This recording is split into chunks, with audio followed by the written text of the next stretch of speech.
Welcome to the BTR podcast. I'm Anne. Click on the link below to hear the full podcast episode. When we start making changes, first of all, people around us typically don't like it because they like to knowing where you stood and they don't like not knowing. But we're venturing into the unknown. We're venturing into a new space. And I've seen this so often with people that come into, the PBT Institute, where people will actually sabotage their healing because they don't want to outgrow, let's say, their support group, or they don't want to outgrow their betrayer. So they will sabotage their healing so that nothing changes. When they truly embrace the idea that they can't undo what happened, but they control what they do with it, there's a very real grieving process that happens. And it's so shocking to people because they're like, I thought I was doing really well. Why am I so sad now? That sadness is something that's so unexpected for so many people, but it's really because you're moving forward. So the hesitancy, so much of it has to do with the unknown, because it's so unfamiliar. But there's so much that happens when you're willing to move into that space. I also think from a victim blaming point of view, like you're hesitant to heal and that's why you're not, rather than thinking of it in that way, I want victims to think about safety and how they just have this innate need and desire to be emotionally and psychologically safe. And because of the abuse and because what they've experienced, doing something different or doing something new sometimes, often, can feel unsafe. So instead of thinking like, why am I hesitant, right? Why wouldn't I want to heal? Which is sort of a question that might make you feel bad, right? That might be like, what's wrong with me? To think, well, of course I would be concerned about my emotional and psychological safety. I've just been abused for years. And of course I want to be careful about what I do next. And I took risks in order to make my relationship work. I gave of myself. I was adventurous and I got really hurt. And now safety is my top priority. And so I'm not going to jump in with both feet into healing per se. I'm just going to stick my toe in to make sure that this journey is safe.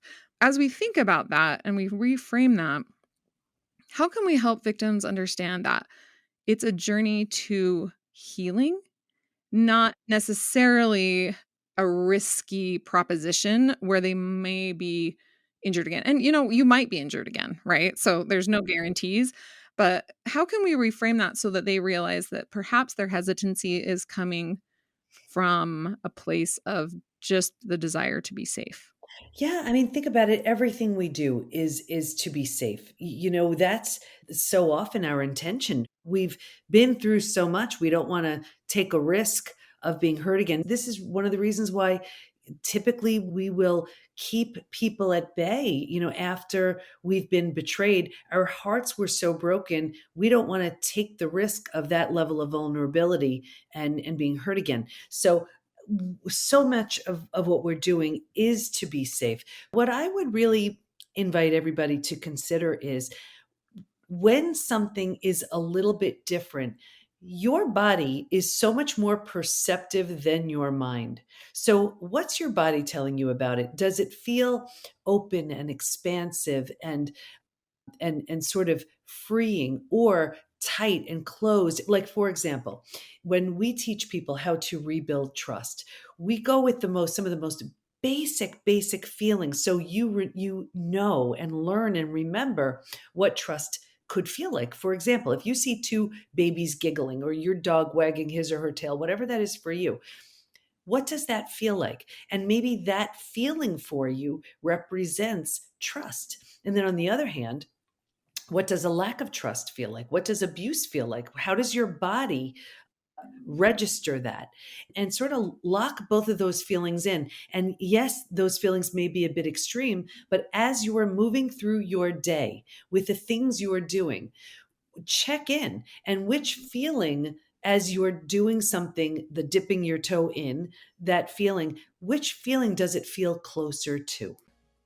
So there's an amusement park near my home. It's literally like 10 minutes away. So we always get season passes just because it's right there. For a few years, I would just walk around there and watch people, and they were having fun, they were smiling, and I felt like I was, like, in a fishbowl, sort of, and that their reality was different than mine. And then I remember that at one point, I went on one of the roller coasters. My kids were really young, so I usually didn't do that. We just usually would walk around. And I felt so alive. That feeling of being alive, I felt like I could breathe again, and it was such a different feeling. I started crying. I just went on a roller coaster. It wasn't that big of a deal, but I felt like, "Oh, I'm alive. I can breathe." And it felt so different. And it was basically the same place, the same situation, sort of manufacturing that feeling of being alive. I think if we can somehow, when we're not feeling it, can really help us get unstuck. It's a great point, and it's so true. Your body is letting you know what, you're experiencing, and I'm not saying something that's terrifying, do that, not at all. But there is a feeling of something's unfamiliar, but not necessarily bad.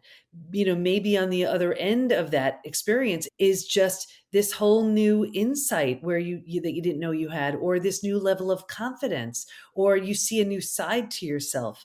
And so often when we're afraid and too hesitant to do anything that feels different, we don't get the benefit of that. And that's where a tremendous amount of growth is. But that's not saying that everybody has to do it at the same level. You choose a level that really feels comfortable and right for you.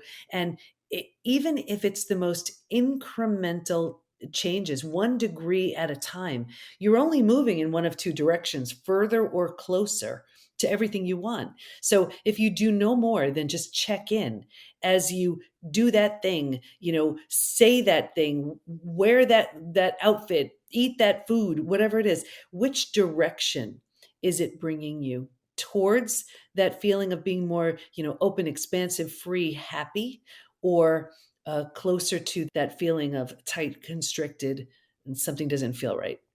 If you relate to any part of this video, click on the link below to hear the full podcast episode.